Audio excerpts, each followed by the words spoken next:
আমাকে মাপ নাই করো, আমি একা কেমনে থাকবো ওই অন্ধকার কবরে। বাতি নাই রে, সাথী নাই রে কবর। হে আল্লাহর বান্দারা, কবরের যাত্রীরা, আল্লাহ আপনি আমাকে আমাদের সবাইকে মাফ করে দিয়ে একটু মনকে রে মন। আজকে টাকার গরমে, ক্ষমতার গরমে, দলের গরমে, সম্মানের গরমে ধরাকে সরা জ্ঞান মনে করো না, কিন্তু যেদিন তোমাকে কবরে রাখবে, হারে নাফরমান দেখবে আস্তে আস্তে বাঁশের ছাউনি শুরু হয়ে গেছে, বাজান হোগলা পাতা দিয়া ঢাকা শুরু হয়ে গেছে, বরফ দিয়া ডাইকে মাটির উপরে মাটি মাটি, বাজার আস্তে আস্তে কবর অন্ধকার হয়ে আসতে আছে। এখন ডানের দিকে তাকাইয়া দেখে কিছু দেখা যায় না, ডানে দেখে মাটি,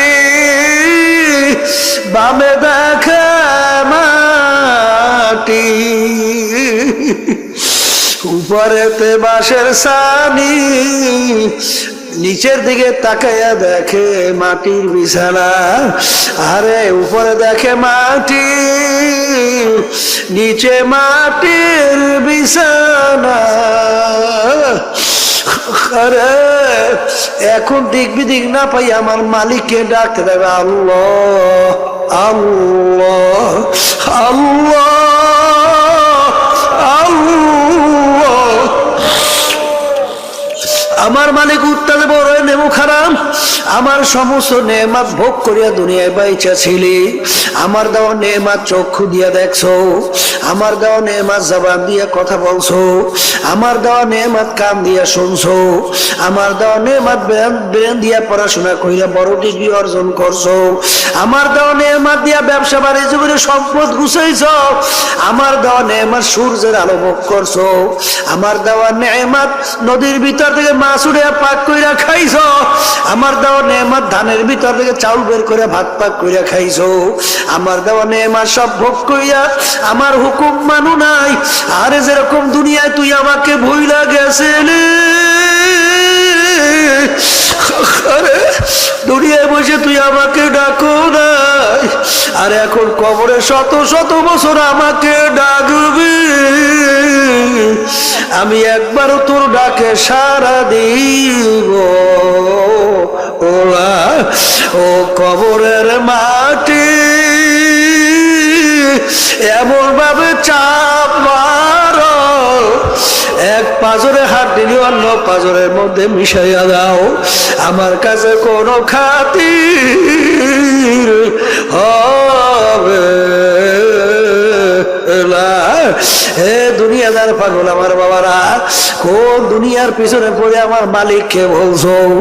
আজকে দুনিয়ার সাধারণ আগুনের ভিতরে একটু আঙ্গুল ঢুকাইয়া দেখো, কয় মিনিট কয় সেকেন্ড ওই আগুনে আঙ্গুল রাখতে পারবো?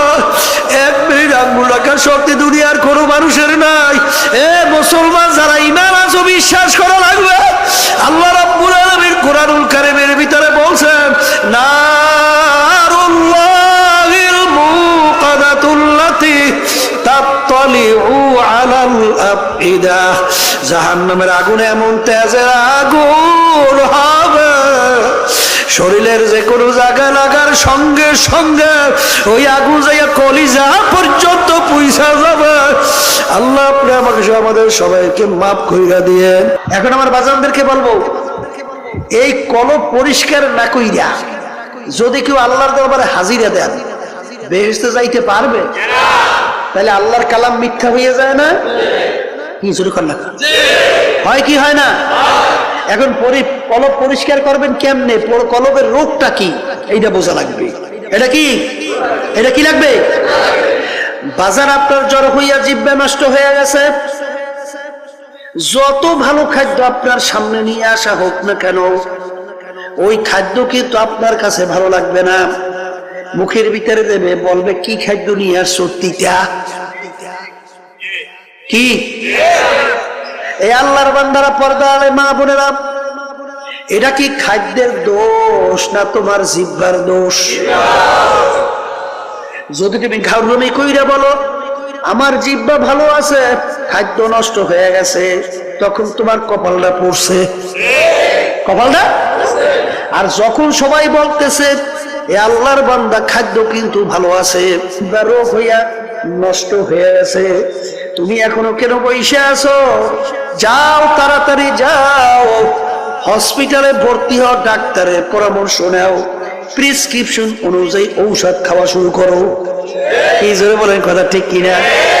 যার কপাল ভালো সে কিন্তু বাজান ডাক্তারের কাছে যাইয়া পরামর্শ নেবে, আর যার কপাল খারাপ সে কিন্তু পরামর্শ নেবে না, ও কিন্তু রোগ